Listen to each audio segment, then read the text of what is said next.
I broke off my engagement when my fiancée asked for a break to rekindle with her ex, sold our house, and vanished without a trace. Hello, everyone. After what feels like forever, I, 27 male, decided it's time to talk about what's been happening with me lately. You see, I ended my engagement to my fiancée after she wanted a break to go explore things with her ex. After that, I sold our house and pretty much disappeared. Here's the deal. Until recently, I really thought I was going to marry the love of my life, Tessa, 26 female. We'd been together for 4 years, and for the most part, I thought we were rock solid. But now, I'm sitting here wondering how I didn't see this coming sooner. Tessa and I met at a birthday party. A mutual friend introduced us. She was funny, confident, and had this straightforward, no-nonsense attitude that I really liked. I dated before, but no one connected with me the way she did. We hit it off fast and moved in together after about a year. Things just felt natural, like we were on the same page about our careers, marriage, and eventually starting a family. And she was a freelance graphic designer, and I worked as a project manager for a tech company, so our schedules lined up pretty well. Life wasn't super glamorous, but it was good. We'd been talking about getting married for a while, but it wasn't until last year that I actually proposed. It was nothing fancy, just a simple dinner at home for the two of us. Tessa seemed thrilled. She cried, hugged me, and said yes. That night, we started dreaming about our future, a fall wedding, a small guest list, and this cute little venue by the lake. It felt like everything was falling perfectly into place. Or so I thought. The first red flags were small, and honestly, I brushed them off because I didn't want to overthink things. For example, Tessa's excitement for wedding planning started to fade after a few months. At first, she was all in, sending me Pinterest boards, looking through wedding dresses, and asking about tiny details like whether I preferred tulips or roses for the centerpieces. But then suddenly it just stopped. I'd ask her things like, "Hey, have you picked your bridesmaids yet?" And she'd just shrug it off, saying, "Not yet, I'm still thinking about it." The same thing happened with her dress, the cake, the music. Every decision we'd been so excited about suddenly became something she wanted to put off. "There's still time," she'd say. The wedding started to feel like an afterthought. At the time, I told myself it was just stress. Wedding planning can be overwhelming, right? Plus, Tessa had a lot going on with work. I figured she'd snap out of it.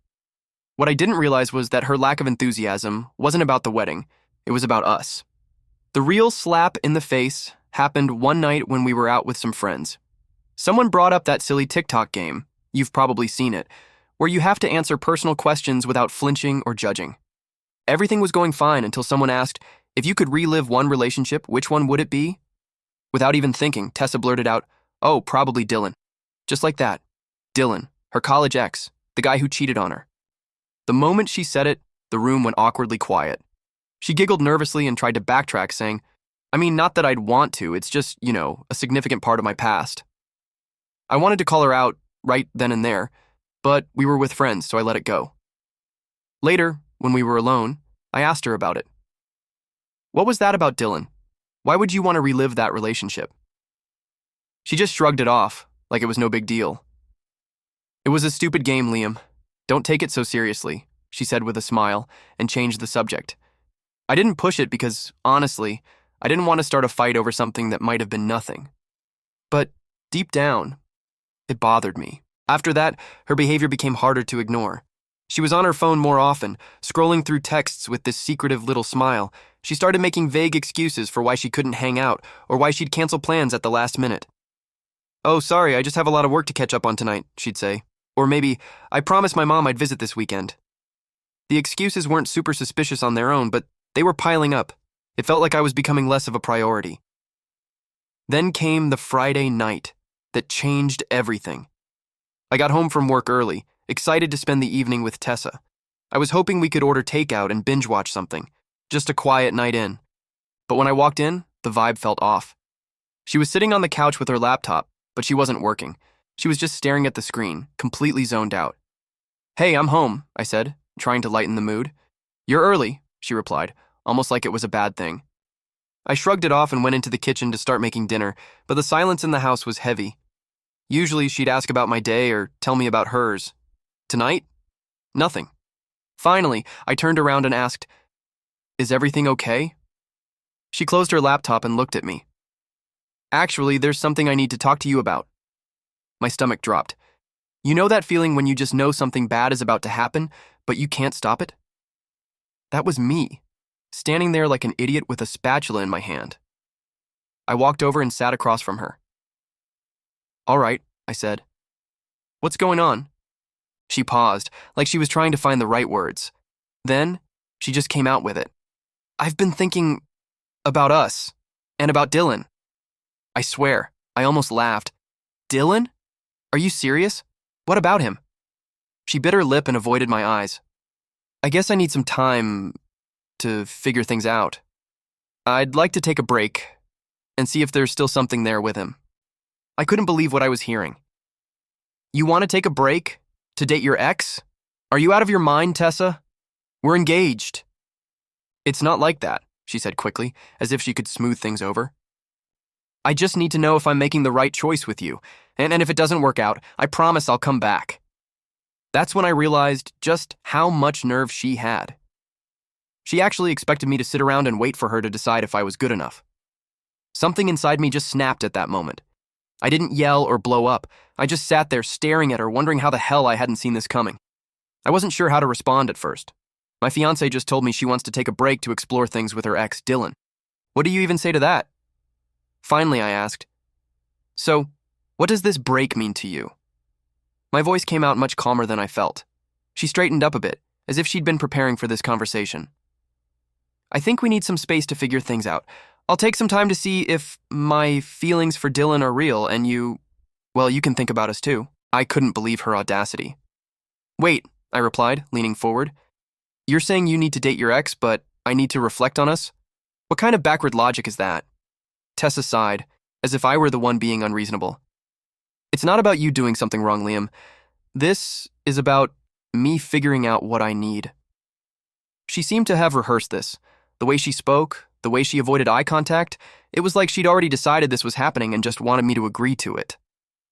"You know this sounds insane, right?" I muttered.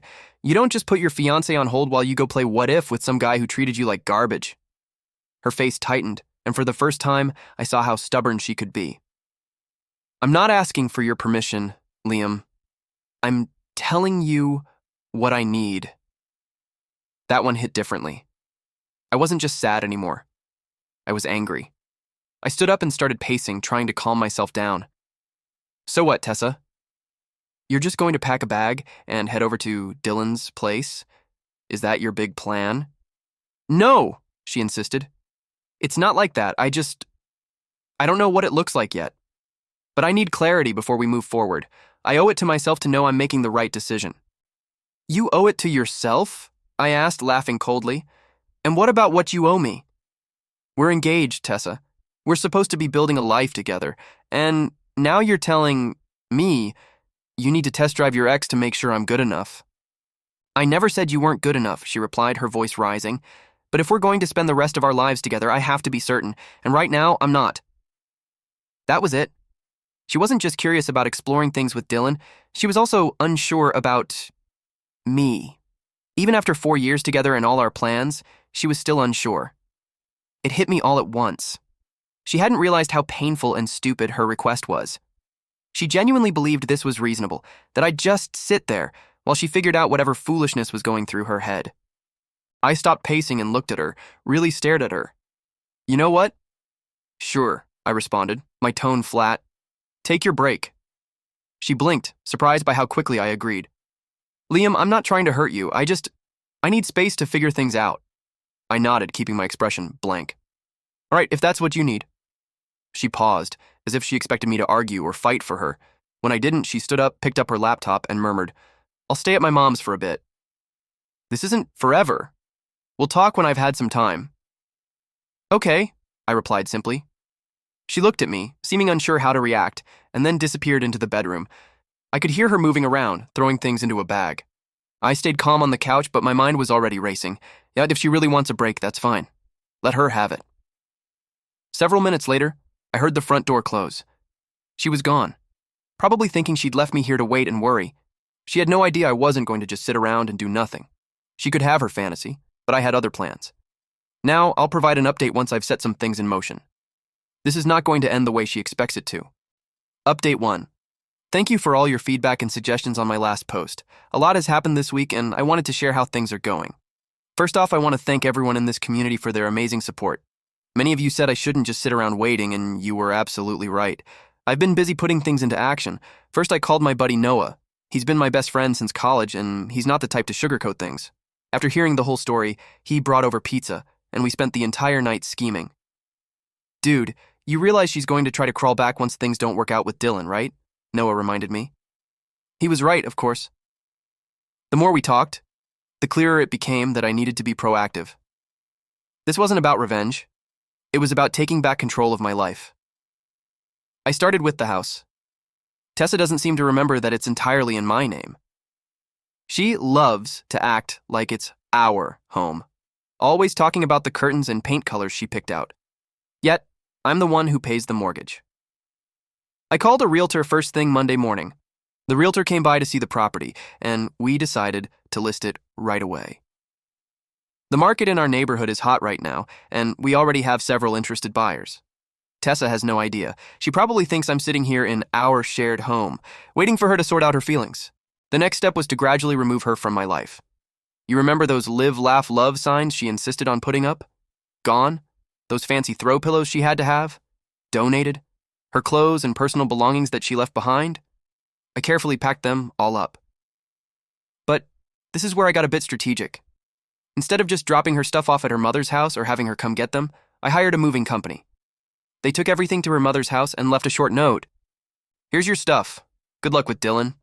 I know some of you might think this is petty, but I don't see it that way. I'm not being vengeful. I'm being efficient. She wanted some room to think things through? Well, she's got it, literally.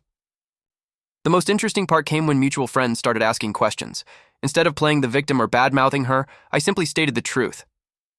Tessa decided she needed to explore things with her ex before committing to marriage. I decided I deserve better than being someone's backup plan. You should see how people react to that. No drama, no accusations, just facts. It's amazing how quickly the story changes when you don't try to control it. I've also been making moves at work. I applied for a position at our West Coast office that I'd been considering for a long time. If the house sells, which seems very likely, and I get this job, I'll be starting over on the other side of the country. Tessa has tried to contact me several times this week, first with light-hearted texts like, "Hope you're doing okay," and then progressing to increasingly concerned messages when she learned I was actually making changes instead of just waiting around. Yesterday, she was in a panic when her mother told her that the boxes had been delivered. "What are you doing? Why are you acting like this is over?" I kept my response simple. "Because it is over, Tessa. You made your choice, and now I'm making mine." She started crying, claiming that she just wanted time to figure things out, that I was being too quick, and that this wasn't what she meant when she asked for a break. "What did you expect?" I asked her. "That I'd sit here like a faithful puppy while you test drove your ex? That's not how this works." "But what if I realize you're the one I want?" She was weeping. "Then you'll have learned a valuable lesson about not taking people for granted," I said, before hanging up the phone. The weird thing is, I'm no longer upset. Instead, I feel liberated. Every box I pack, every move I make, feels like I'm reclaiming parts of myself that I didn't realize I'd given up. Noah came by again yesterday to help me with packing up the house. He also saw the change in me. "You seem different," he observed, "more focused." He's right. I am different. When Tessa first told me her desire to pursue things with Dylan, I felt like my world was falling apart. Now, I see it wasn't my world collapsing, but rather the false reality I'd been living in finally disintegrating. I have more things in the works, but I'll save them for the next update. For now, I'll just say this. Sometimes the best way to respond to someone treating you as an option is to completely remove yourself from their list of options. Stay tuned. This story isn't over yet, and I have a feeling Tessa is finding out that her break to straighten things out isn't going to go nearly as planned. Update 2. I appreciate all the feedback on my recent update. Things have escalated significantly, and I'd like to tell you how the situation has evolved. Remember how I mentioned applying for that West Coast position? Well, I got it. The timing couldn't be better. The house is under contract, and the closing is scheduled for next month. But that's only the beginning. What's particularly interesting is how Tessa's Dylan exploration is unfolding. Through mutual connections, I found out that their rekindled passion isn't quite the fairy tale she envisioned. Apparently, 4 years haven't changed him much. He's still the untrustworthy guy who cheated on her in college. But here's where it gets good. Tessa has been trying to control the narrative on social media. She's been sharing vague, inspirational phrases about finding yourself and following your heart. So, I decided to play the same game, but with a twist. I created a single factual post. Update on my life. Excited to announce I've accepted a position in San Francisco. Sometimes when one door closes, better ones open. They're looking forward to this new chapter. The comments and text started pouring in. People congratulated me, asked about the move, and of course wondered about Tessa. I kept my answers basic and honest. We're no longer together. She wanted to explore other options, so I'm exploring mine too. This set off a fantastic chain reaction in our social circle. Remember those friends who weren't sure about the situation? Watching me handle this with grace while Tessa shared cryptic relationship quotes completely changed the atmosphere. Then came the professional consequences. Tessa's freelance design work is primarily based on recommendations and networking. Sarah, 29, female, a mutual contact in the tech field who used to refer many clients to Tessa, contacted me. I need to know what happened, Sarah explained over coffee. Tessa's telling people you're having a temporary separation to grow individually, but something feels off. I shared Tessa's note about wanting to date Dylan. Sarah's look said it all. She did not believe it. By the end of the week, several potential clients had pushed back their projects with Tessa. Not because I said anything nasty, but because honestly, who wants to work with someone who takes commitment so lightly? Tessa sensed the shift. Her texts became more frequent and frantic. Why are you telling people about Dylan? You're ruining my reputation. This isn't fair. I just needed time to think. I answered the last one. You got what you wanted. Time and space. How I spend mine is no longer your concern. Then came the turning point. Dylan, in his wonderful wisdom, shared a photo of them together at the restaurant where Tessa and I had our first date. It was clear she was trying to recreate our history with him. It was both sad and funny. The post didn't last long, but the damage was done. Our friends saw it, and the remaining few individuals who supported Tessa's finding myself story lost respect for her. Even her own sister contacted me. I'm so sorry about how she's handling this. You deserve better. What's the most satisfying part? I didn't have to be vengeful. I simply lived my life freely and honestly, whereas Tessa tried to play both sides. The truth has a way of emerging. She visited my office yesterday. Dylan seemed to have already revealed his true colors, flirting with other women, being untrustworthy, a familiar story. She was crying. I made a huge mistake, she cried. I was scared of commitment. I thought I needed to know if there was something better out there, but I was wrong. You're the best thing that ever happened to me. I simply gazed at her calmly. No, Tessa. The best thing that ever happened to me was you showing your true colors before we got married. She tried to argue, claiming that we could fix this, that she would go to counseling and that she would prove she could be trusted again. I simply shook my head. You don't get it, do you? This isn't about Dylan anymore. This is about you thinking you could keep me as a backup while you explored your options. That's not love, that's convenience. She left my office distraught, but I felt better than ever. The house closes next week, most of my belongings are packed, and my new life in San Francisco begins in a month. The funny thing is, some folks think I'm being overly tough. Everyone makes mistakes, they explain. However, this was not a mistake. It was a choice. There were actually several choices available. Each time she texted Dylan, every time she lied about where she was, she spent every second planning to put our relationship on hold. These were all choices. I'll provide another update once the move is complete. For the time being, I'll leave you with this. Sometimes the best revenge isn't getting even, but rather getting better. And this is exactly what I'm doing. Next update. Update 3. Thank you for following my journey. This will be my final update, and I have some interesting developments to report. San Francisco is everything I imagined it would be. My new apartment has a stunning view of the bay, and the tech scene here is fantastic. My new office team is great. It's refreshing to be around people who prioritize growth and innovation over drama. But first, let me catch you up on how things ended back home. The closing went smoothly, and the house actually sold for more than the asking price. It was interesting to see Tessa's reaction after finding out through mutual friends. She didn't believe I'd sold the house until she drove by and saw the new owners moving in. Here's where it got really interesting. Remember Dylan? He reached out to me, of all people. He sent me a long message about how he never meant to cause problems and that Tessa had contacted him first, months before she requested the break. Tessa had been planning her little exploration for quite some time. She had been messaging Dylan for months, carefully laying the groundwork for her backup strategy. What's with the irony? Dylan ended their relationship because, as he put it, if she could do this to you, she could do it to anyone. Tessa's professional fallout has been significant. Remember all the clients she'd lined up? Most of them found other designers, not because I said anything, but because word spreads in the industry. One of her largest clients actually contacted me. We heard what happened with the engagement, they told us. We're looking for someone who can commit to long-term projects. Do you know any reliable designers? I recommended a talented acquaintance of mine, and she got the contract.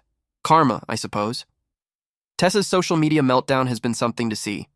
Then came the sorrowful quotes about losing your sweetheart, followed by angry posts about toxic people who can't handle growth.